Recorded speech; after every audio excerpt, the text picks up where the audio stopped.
लोकसभा चुनाव में अजब गजब के रंग दिखाई दे रहे हैं। कोई गधे पर सवार होकर नामांकन करने पहुंच जा रहा है तो कोई अपने रोड शो में खच्चर और घोड़े लेकर चल रहा है।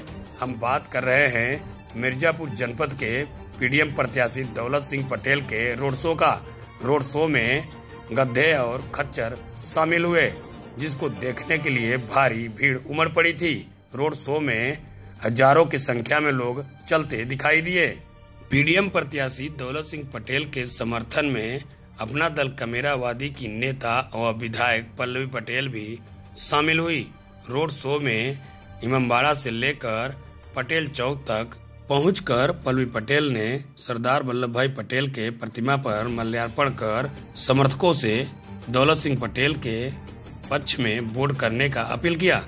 चुनाव हम बता दिए कि सारे जो हमारे जनता के मुद्दे हैं उन मुद्दों को भी लिए हैं हम, और उसके लिए जो है चुनाव लड़ रहे हैं। और हमारी जो और भी जो विजन होगा उसका भी हम खुलासा करेंगे अपने घोषणा पत्र में, जो आपको मिल जाएगा।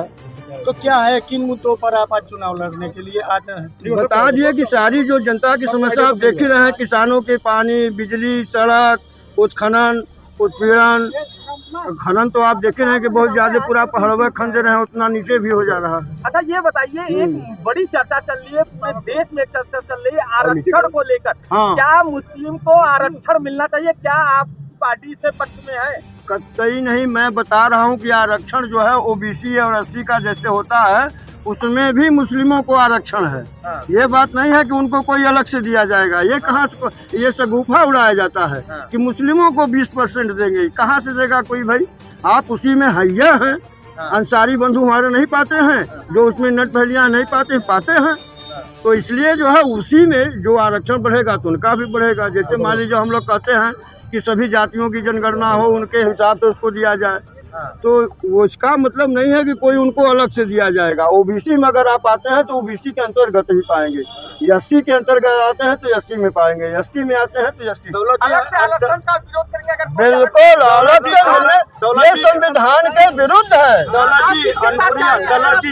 हाँ, इंडिया गठबंधन के साथ आप जाएंगे? हम बिल्कुल जाएंगे इंडिया गठबंधन के सारे। दौलत जी,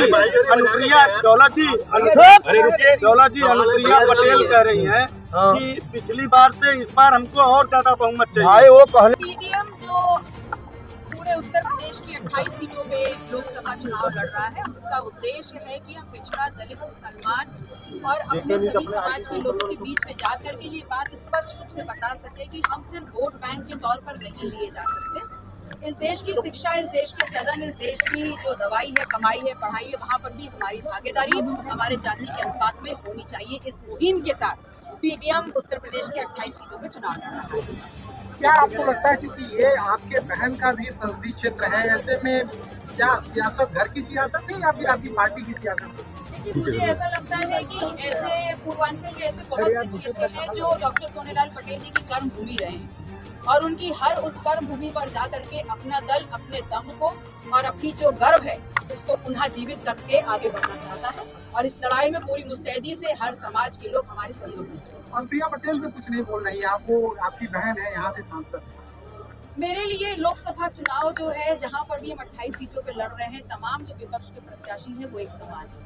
मैं अपने प्रत्याशियों की बात करूंगी, अपने अखिलेश जी तमाम दावे कर रहे हैं, बीजेपी तमाम दावे कर रही है, इस बीच में आपकी पार्टी का क्या रोल होने वाला है? हमारा सिर्फ एक ही दावा है कि हम चाहते हैं कि वो समाज जो यहाँ पर पीड़ित है, पिछड़ा है, दलित है, मुसलमान है, उसकी भागीदारी सुनिश्चित हो, उसकी लड़ाई। आप सांसद अगर आपके पार्टी के होते हैं तो आप किसके साथ जाएंगे? बीजेपी के साथ जाएंगे या इंडिया गठबंधन के साथ जाएंगे?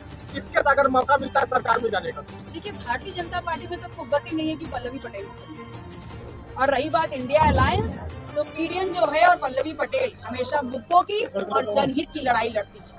और अगर हम सांसद रह करके बाहर भी खड़ा होना पड़े तो हमें कोई गुरेज नहीं। आरक्षण को लेकर बड़ी चर्चा है और हर पार्टी अपनी। मैम, आरक्षण को लेकर आपकी क्या स्थिति है? क्या कि वो आरक्षण मिलना? देखिए, आरक्षण संविधान में निहित एक अधिकार दिया गया है, एक मौका है।